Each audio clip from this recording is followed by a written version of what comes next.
Hello, everyone, and welcome to your next class here in the Circle of Divine Light Magical Lecture Series. We are going to be doing a fairly controversial class today. We're going to be touching on some subjects that people really don't like to look at, and that main subject is you, or ourselves. One of the hardest things that we can do is really be brutally honest with who we truly are, let's say, the ethics, the self-discipline. As a matter of fact, let's just call it conscious living, self-discipline, and psychic protection is going to be the topics we're going to be discussing today. What I'd like to do, though, first let me welcome you to our new classroom. I finally was able to get an extension for our webcam, so now we can actually not have to move the camera around, so I'm very grateful for that. Anyway, let's dig right into our class today. For those of you that have been following along, last week we did do the class, the beginning class of the classical elementals, and the first element we did was Earth. Many of you who are participating in the class are probably doing your final draft essay for that, so we're not going to be doing anything toward any homework. However, as usual in any class, anyone, no matter what level you're participating in, I would highly suggest sitting down, taking a few deep breaths, which we will in a moment, and make sure that you have a pen and paper to take some notes because, and of course you have a video here to go back and review. So without further ado, being that this is going to be a somewhat controversial discussion on personal beliefs, philosophy, and looking at ourselves honestly, brutally honestly, let's go ahead and do our focus. And we all remember the focus is just taking some breaths and bringing ourselves into our breath.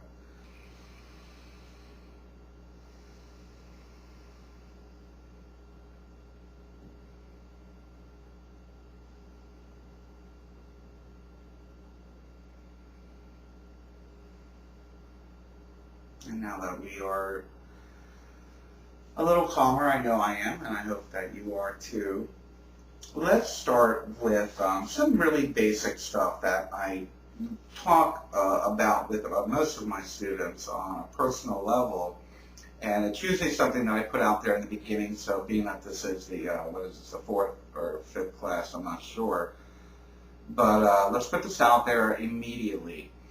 There are two basic things that not two basic, many basic things.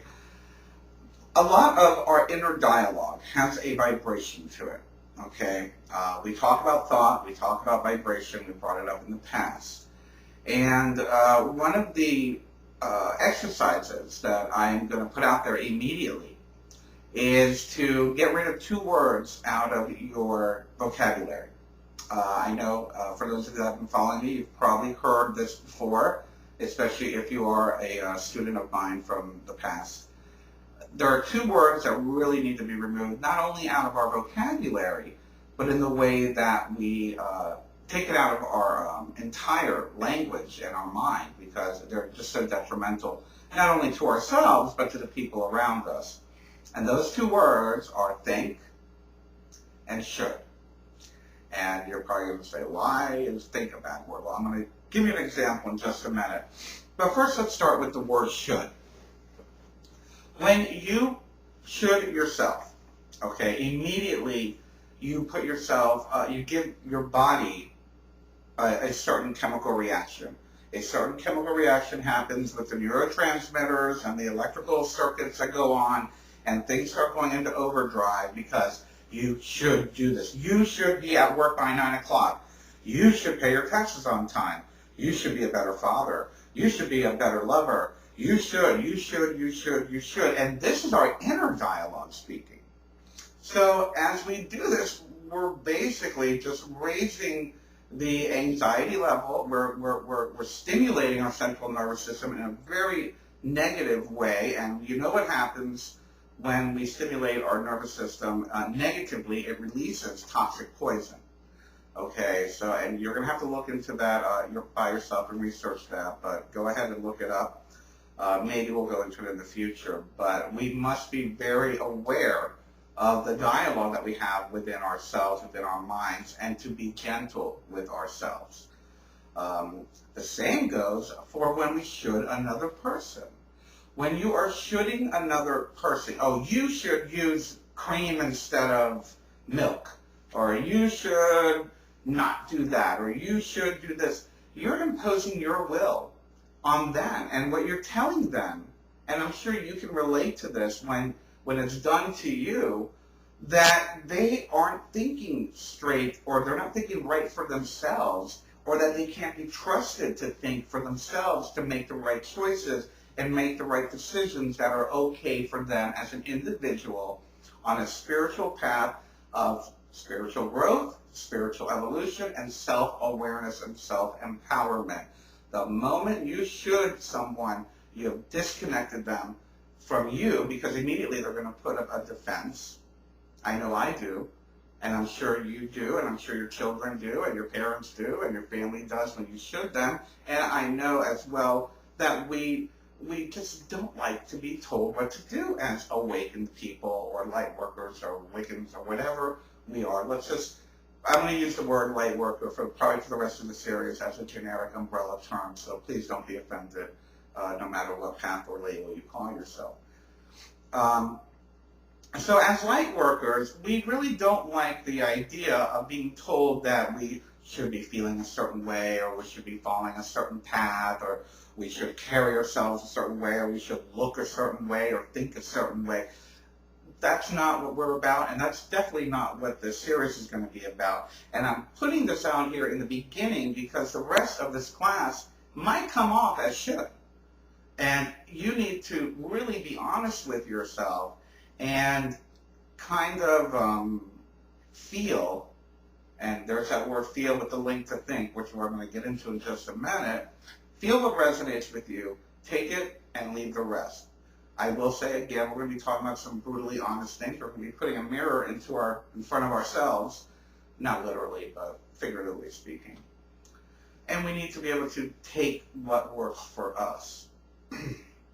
And the other word is think.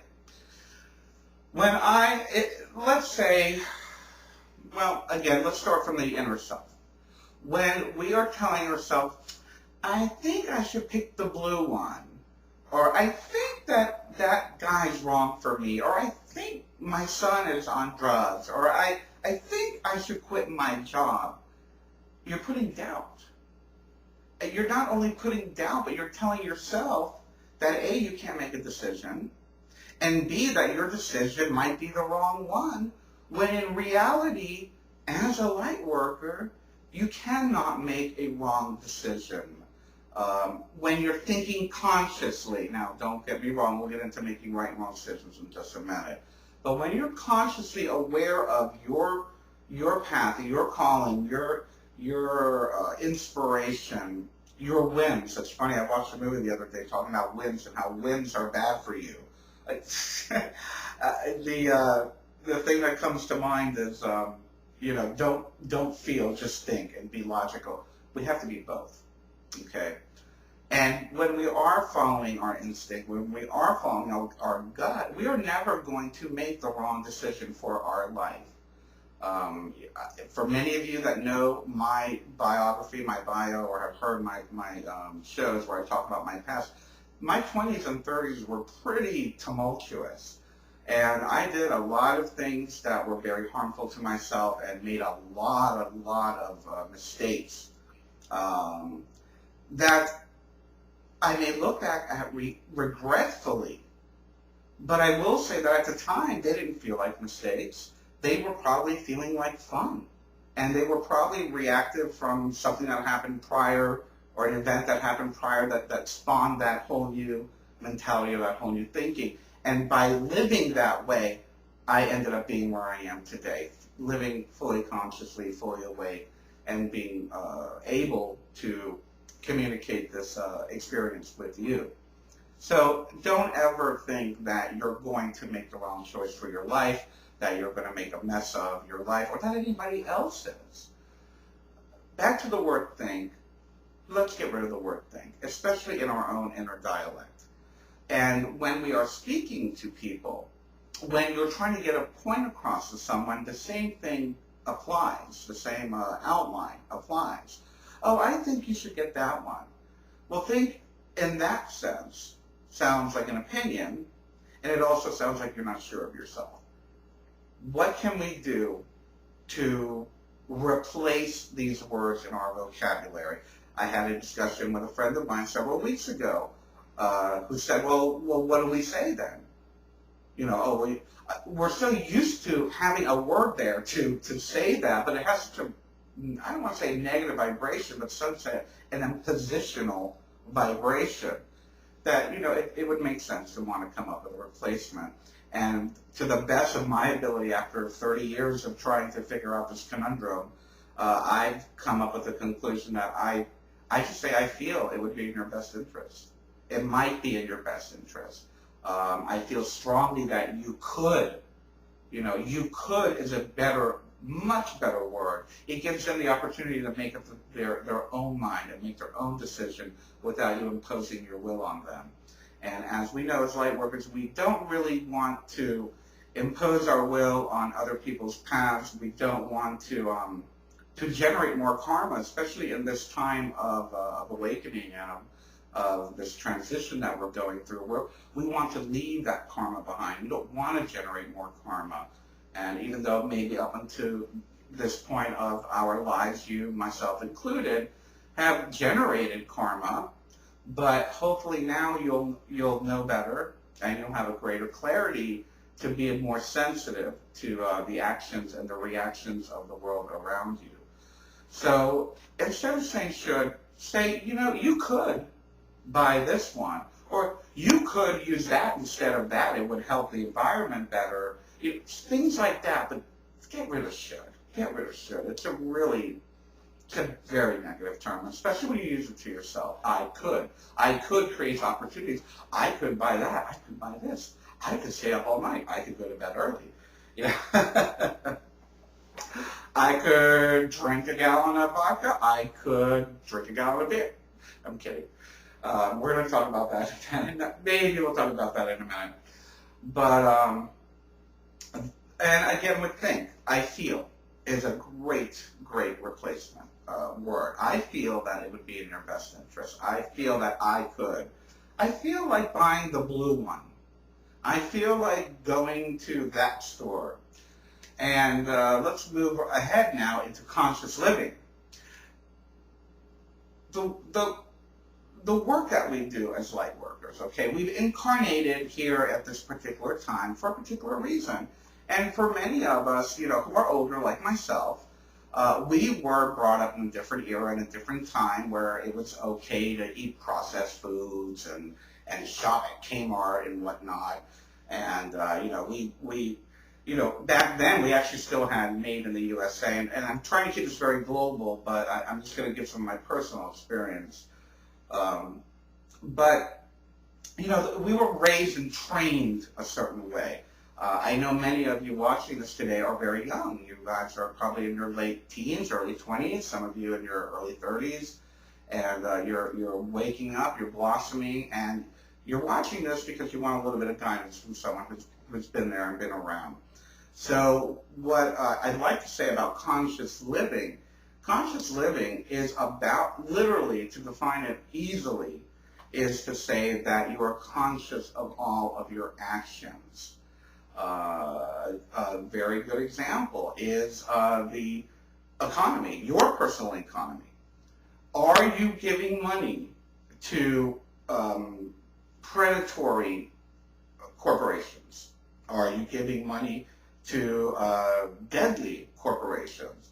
I remember when I was a drug abuser, my drug of choice back in the day was cocaine. And one of the reasons, and the easiest way to get, for me, was to get off cocaine, was to think about where it came from. Who made it? What kind of people were there? What kind of vibration was associated? Where did it come from? How many people were killed do, you know, to get it. Now, I am an advocate of marijuana, and I really, that's a really gray area with me, but I will, and the same thing goes for any product. It doesn't matter whether it's a drug or whatnot. However, I will say that, you know, it's just an example of what we need to be able to be doing, what we need to be doing as a new humanity, as a new human, as our friend Deanne Hampton says, is to live consciously with our choices. And speaking of products and whatnot, let's move on to what we've been taught to be right. You know, there are many times when unconsciously, and a lot of us do live unconsciously, a lot of us live on automatic pilot, and that's no way to live. Sadly, that's probably about 90% of the Western culture seems to be living that way. I hope that I'm wrong, and it looks like it seems to be changing. But the idea of just doing everything the way we've done it before because it's comfortable or because we're not even paying attention. One of the exercises that my teacher gave me was to switch the shoes that I put on first in the morning. You know, who ever thought of that? I think it's a brilliant exercise. Instead of putting on your right shoe first, put on your left shoe first, just to be conscious. Your drive home instead of going there. How many times have you driven and you've ended up being where you are without even realizing how much time has gone by or whatnot? Take a different way home from work. You know, be aware of where you're going. Make it a beautiful thing. I personally, I'm a walker. I don't like to, I don't own an automobile at this time, even though I probably will again in the future. But I'm a walker, and I love my walks to the store. I'm aware of it. I look around. I look at the houses and the architecture and the trees and the wildlife and whatnot. Being conscious, staying in the moment. And, you know, I'm going to get into something a little bit more controversial in just a minute. But I just wanted to say that the idea of being here now and living in the moment, or at least being aware of the moment, it's not something you just do once a week with me. It's not something you just do once a day for your meditation practice. It's something that we work toward doing all of the time, Eventually, we want to remove the, let's say, the veils between those vibratory awarenesses, because throughout our day we're constantly lowering and raising our vibration. I mean, we call them mood swings, to put them nicely. But and so yes, I'm going to go ahead and excuse me for turning my back. You get to see my workstation now, finally. I want to read to you the Global Illumination Council pledge. Okay, so just give me a second, and let's see.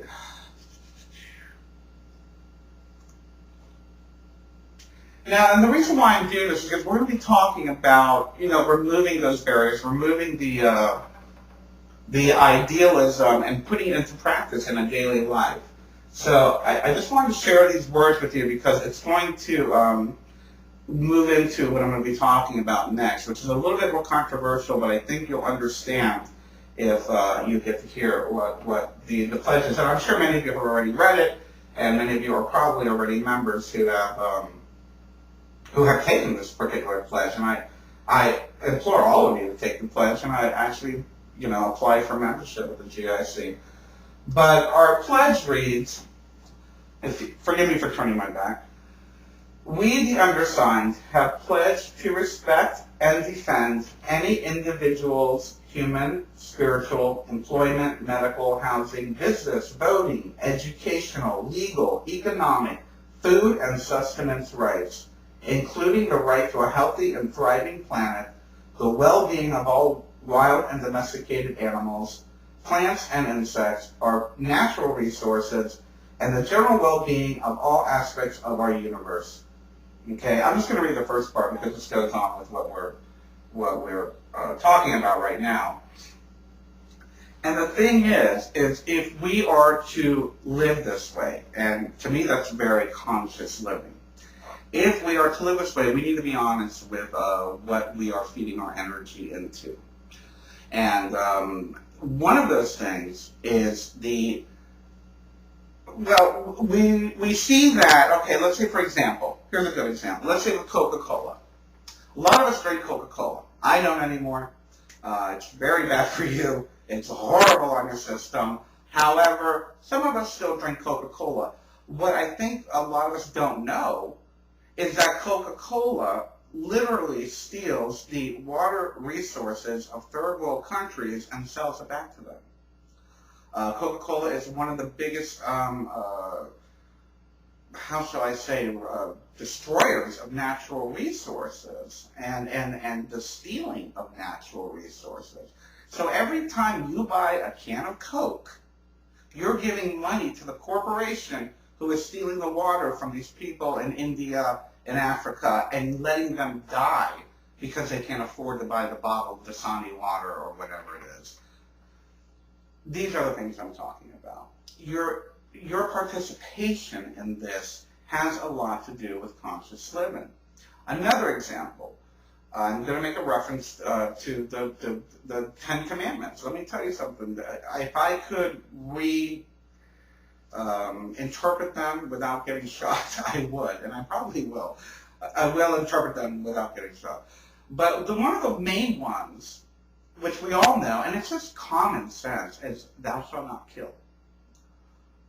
We cannot allow ourselves to participate with our energy or lending our energy into the killing of another person. And that includes the idea, there are many of us out there who are thinking, oh, the world is changing, things are going to get crazy, I better stock up on guns. You know, protecting yourself is one thing, but what's really going to happen when a tank rolls into your front room? Forget it. And then, meanwhile, your energy is going to be of murdering or of killing. That's a horrible way. The same thing goes with the military. Here we go. You said it. Yeah. I know that several of you are younger, and we probably have a student or two that is in the military, if I'm not mistaken. And that's fine. That's what you were taught. That's what was the right thing for you to do at the time, and I would expect you to finish your terms with them and move on. When we look at murder, we cannot discount the fact that another human being murdered around the world, whether it be 5,000 miles from us or 5 blocks from us, is still killing. And we do not want to participate in that. It's karma. It is not okay to kill. And to think that it's all right to support any military. And I'm not saying there aren't weirdo, crazy extremists out there. That's fine. It's not that it's fine. It is what it is. They're obviously not developed enough spiritually, or they've been lied to and sold this anger and sold this as David Wilcock calls it, fear porn. You know, oh, I gotta be afraid, so I gotta stick up and kill them before they kill me. We can't do that. You know, if we are to be the examples, the light workers, the light bringers, the rainbow tribe, the indigo tribe, the witches of old that are, you know, the priests and priestesses of Mother Nature and of the goddess, what kind of representation is there in supporting war, in supporting any type of murder? This is where we're going to have to look at ourselves. And of course, this is going to be very uncomfortable, and I don't mean to offend anyone, but I will say we need to look at ourselves.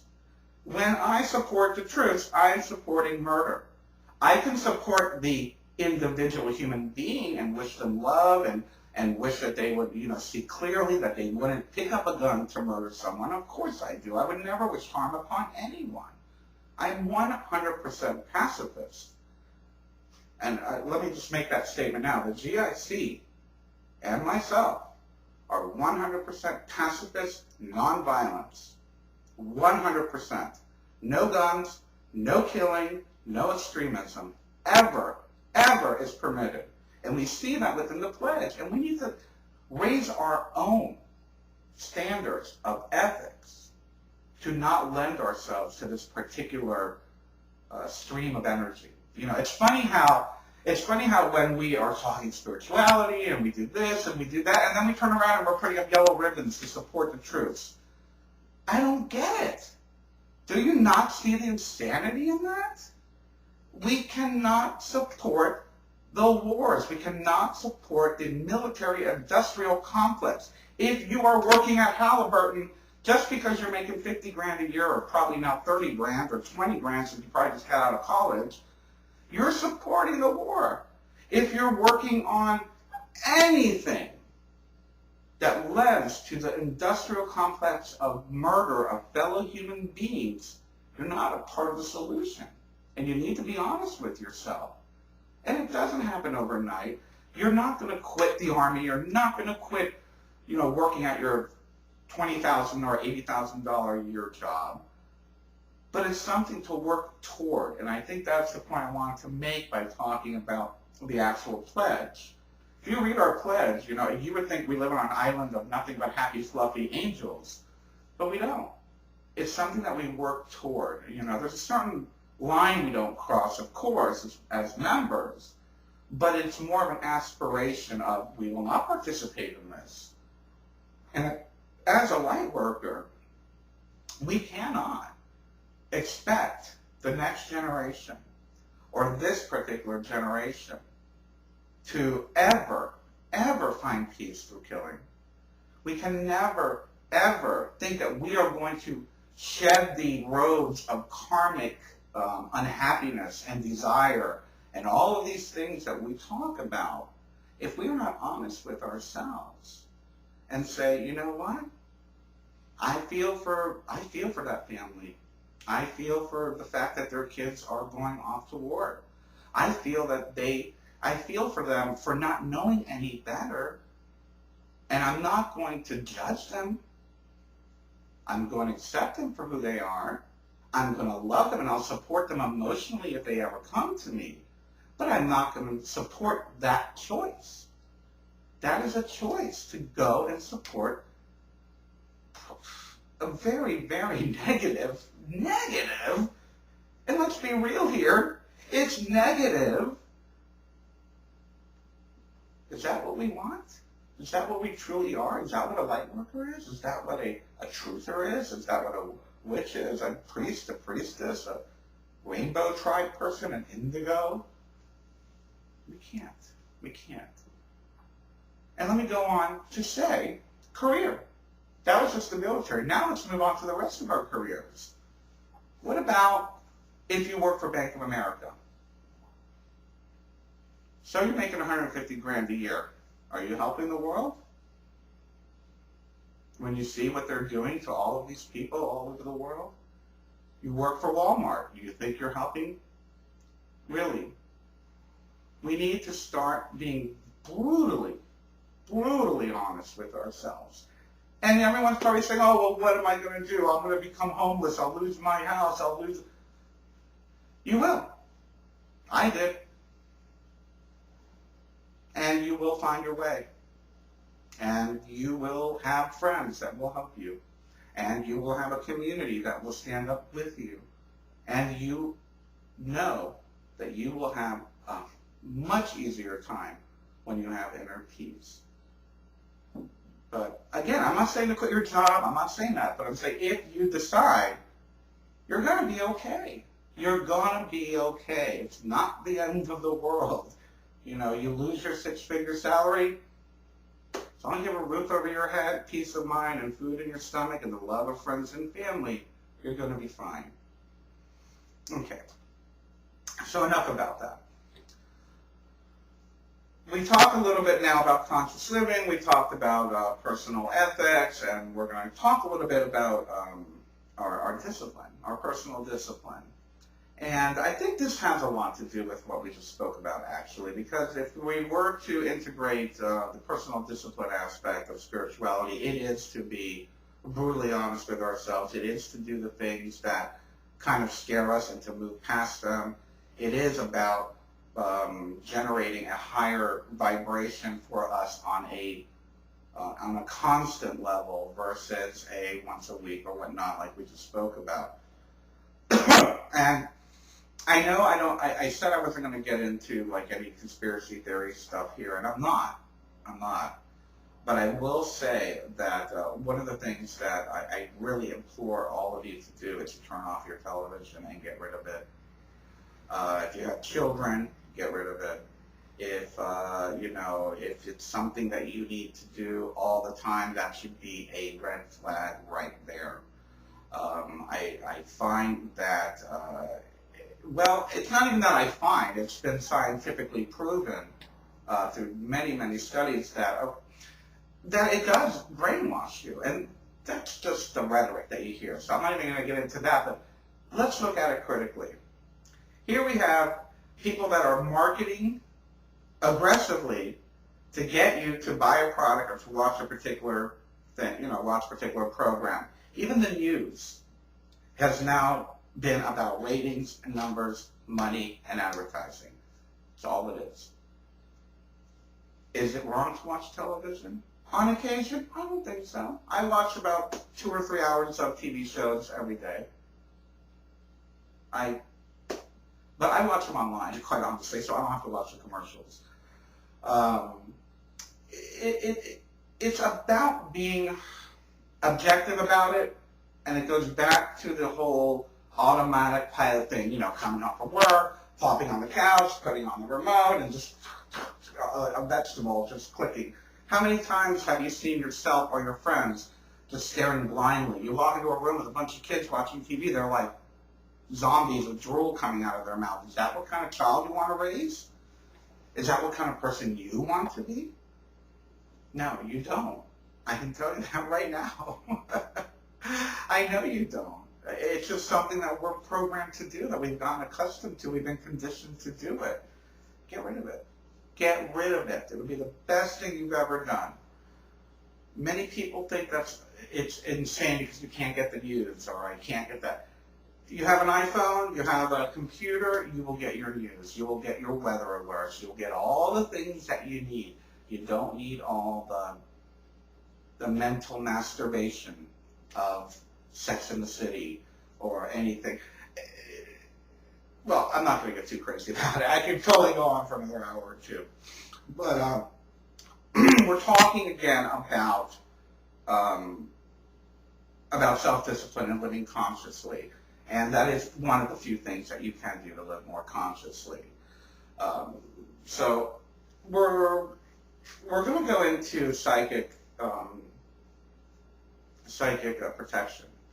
And I wanted to talk about all of these things first, because as we talk about psychic protection, you're going to start seeing these things in your daily life and how they are attacking you psychically. We talk about the nuances, the subtleties of energy, and how they work on our subconscious and whatnot. And this is what we're going to be talking about now in just a moment. And you will start to pick up on the subtleties and the energy of all the things we just talked about and how they affect you and the world negatively as you start doing more of these exercises. So what is psychic protection? Well, we're gonna be doing energy work, picking up where we left off last week, with the drawing the energy down in a few moments. We're going to talk a little bit about it first. What do we need to protect ourselves from? Well, the reality of it is that we are constantly living in our five senses. And as we live in our five senses, it is possible to be manipulated by your other senses, your subconscious, your psychic, your energetic, and all these things. Everyone talks about the five senses, but nobody talks about the other senses. Like I said, energetic, psychic, whatnot, etc., etc. Here's a good example. When you have let's say a needy friend or a needy neighbor, did you ever notice how maybe the first time you talked to them, maybe the first time you got to meet them or whatever, you kind of felt sorry for them, you started talking to them and whatnot, and you probably sat with them and held their hand for an hour or two, This is just a basic pattern. I've probably done it a million times in my life in the past, not anymore. But, and then little by little, they begin to become very prominent in your thoughts throughout the day. Or they start calling you every single day, maybe several times a day. It could be a family member. I've had family members do it to me. And we call them the psychic vampires, for lack of a better term. And 99% of the time, they don't realize they're doing it. It's just, I call it well, I used to call it the Debbie Downer mentality, but it's a victim mentality, and they want to draw you into their drama. And I'm sure we can all relate to this, where people just have this constant drama over and over again. They don't take your advice. They keep making the same mistakes, and they want to keep reeling you into their drama. That's what we're calling psychic protection. This is why we want psychic protection. A lot of us don't have the ability to just say no, and a lot of us don't have the heart to hurt a friend or to disconnect ourselves from a particular family member or whatnot.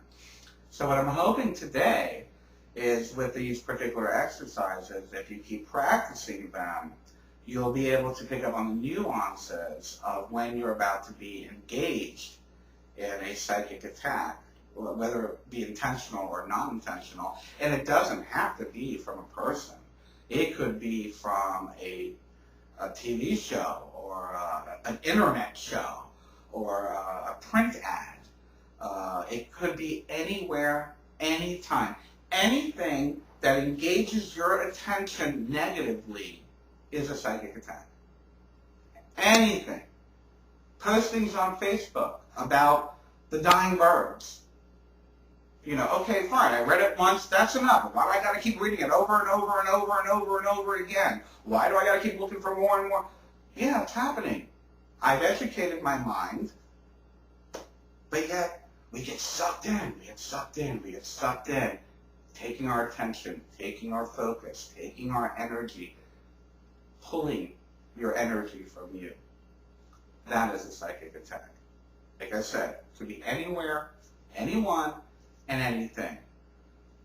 This particular exercise, I'm hoping, is going to help you over time to not allow it to happen in the first place, but if it does happen, that you will be aware enough to just step back, take a breath, focus, and not engage it. It's funny, when I talk about energy, and you'll see that when I do energy work, when we're doing all these exercises, I always picture like these cords of light and these streams of light and these beams of light. I almost see the same thing when I see something that's trying to psychically attack me. And I'm not trying to sound like a paranoid or anything like that. It's just being aware. And sometimes we engage on purpose, because we get a little bit of a kick out of it. And that's fine too, as long as we're aware that we are being engaged in something that might not be particularly helpful to us and maybe taking our energy. There's nothing wrong with giving your energy willingly. If I want to, well, I can go into whole tantra sex things and whatnot, because you can do that with that too. But that's a good example of positive shared energy exchange. But when it comes to, without your permission, that's just impositional. And that's all I'm really saying, is that you don't want, I don't know what you want. I know what I don't want. I don't want to feel like someone's imposing on me, and I don't want to impose on other people. Okay, so let's go ahead and let's move on to the energy work, actually, of today's class. And what we're going to do is we're going to start, again, by standing up.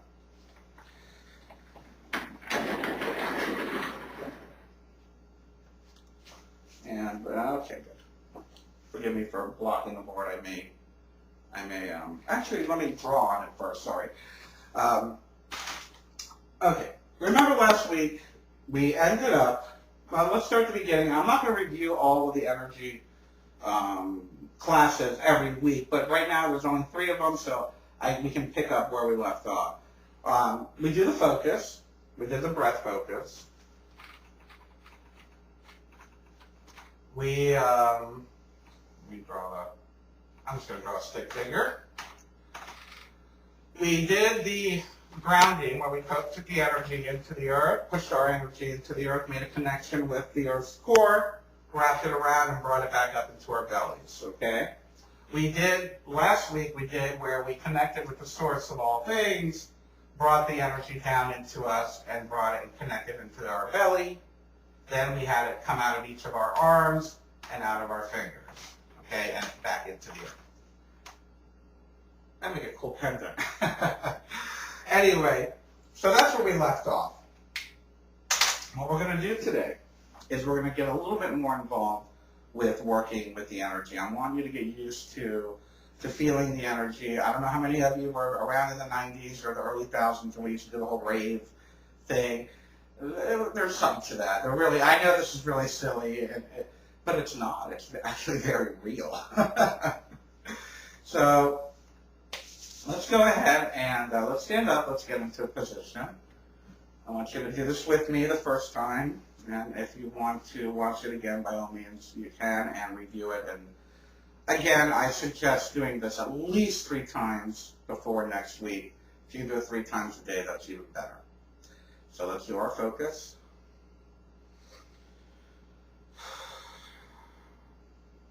Let's bend our knees a little bit, find our center of gravity. And by now you've had some practice, so you'll notice that as you practice, the more you practice this, the visualization becomes easier, the sensation becomes easier, and you can evoke that connection or these steps that much quicker. So I'm hoping by now that it'll be pretty easy for you to kind of get that energy going in your belly. I'm going to go this way, clockwise. Split it. Let's send it down our legs into the earth. Let's wrap it with the earth's core. Let's bring it back up. Bringing it back up to the bottom of our feet. Back into the center of our bellies. And then let's focus on the source light. The light of all divinity, the source of all things, whatever you want to call it. See it begin to stream down over our head. Let's begin to allow it to pull over our head. And let's go ahead and shoot it down our face, down our neck, down our chest. And let it join with the ball of light in the middle of our bellies. And then we're going to split it, bringing one stream up to the right shoulder, bringing it out. Thumb in your palm. Allow it to pull there. Same thing. Let's bring it out. Bring it over to our left. Thumb and palm. Bring it down. Allow it to pull in both hands. And then when you're ready, after you feel it generated, which I am right now, let's go ahead and we're going to open our pointers, shooting it back down into the earth. And now what I'd like you to do is you're going to open all of your fingers, keeping them together like this. Go ahead and shoot it down into the earth, keeping your finger close though. Your thumb, I'm sorry.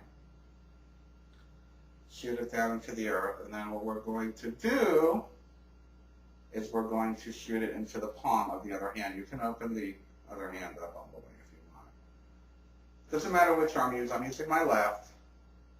And begin to start testing how close it has to get for you to feel it. And just to get, we're basically doing energy aerobics here, okay?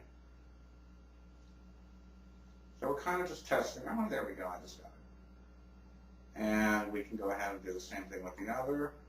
Just generate the energy back up in that arm. Oh, that one's right away. Okay, so go palm to palm and allow the energy to start bouncing back and forth. And little by little begin to kind of get a little closer, and you're going to start forming a ball. Yeah. All you ravers out there, you remember this. Begin to mold it. You feel the energy. Feel the boundaries of it. This is your chi. This is universal chi. Earth, self, and spirit. Sky, whatever. This is pure light energy. Kind of just let it generate. Keep it, I'd say, the size of a large softball. Just let it get a little more sensation for you. And when you're done, put it back in your heart. And allow it just to filter through your body. Keep your palms here for a second, because here's your psychic defense. Feel all your connections. Let's feel ourselves connected to the earth, connected to the tops of our head. Feel the ball of light in our bellies, the ball of light in our heart, the ball of light above our heads, the ball of light at the earth's core. All this energy simultaneously reconnecting with everything. And what we're going to do is bring our focus to the lowest point, which is the earth's core. And let's begin to draw the energy up. A little more focus, bring it straight up the center. And instead of bringing it up your feet, you're going to bring it up between your legs. Let's go ahead and bring it up into the groin area. Let's bring it up into the belly. Bring it up to the diaphragm. Bring it up to the heart. Let's bring the energy up to our throat. Up to the third eye or the forehead. And up to the crown, which you will then allow it to fountain out. Allow it to come over you. And allow yourself to feel it kind of just raining out of the top of your head and going back into the earth to be regenerated. Let's just feel that. This is called the fountain. And this fountain of light, and let's keep doing this for just a few minutes, this fountain of light is what is going to be your psychic protection, so to speak. This is something that you can evoke when you're being pulled into an ugly situation that you know is not something you want to participate in. This is something that you can evoke when you are feeling that your energy is being drained, or you're focusing on something you shouldn't be focusing on. And it's a great daily cleanser. And we can talk about cleansing. As a matter of fact, ever so quickly, like smudging, we talk about smudging with the sticks and whatnot. You can, once you get into this energy flowing, all this light moving through your body and above you and below you, you can kind of just scrape it. We call it scraping. And you can feel it. All the icky, old, just kind of literally scrape it off you. And this is how you self-smudge, for lack of a better term. So I'm going to review ever so quickly. There's the ground right there. That's the grass. Those are the legs and the feet. Okay, so we did all the exercises. But for the psychic defense, or the psychic protection, we started at the core of the earth, because we already had the light body moving. We already have the energy moving through our light body. We drew it up toward the center of our legs, drew it up to the belly, up to the diaphragm, up to the heart, up to the throat, up to the third eye, and to the crown, and then it becomes a fountain. In the front and below and behind you. It's just like one of those cool LED fountain lamps. Picture that coming out over your head and going all the way down to the ground. That is your protection. Anyway, I want to thank you. There is no homework today for all of you except to practice. Practice, practice, practice. Know that just the more you practice, the easier it's going to be to evoke this. Next week, we're going to pick up where we left off with the elements. We're probably going to move earth, air. I like air. Earth, air, fire, water is my way of saying it. So we're going to say air. I have to go. My kitty's getting a little crazy. Anyway, thank you very, very much. If you get an opportunity, please go to the GSE site and make a small donation as I pass the offering plates for a love donation. Thank you very much, and I look forward to joining you next week.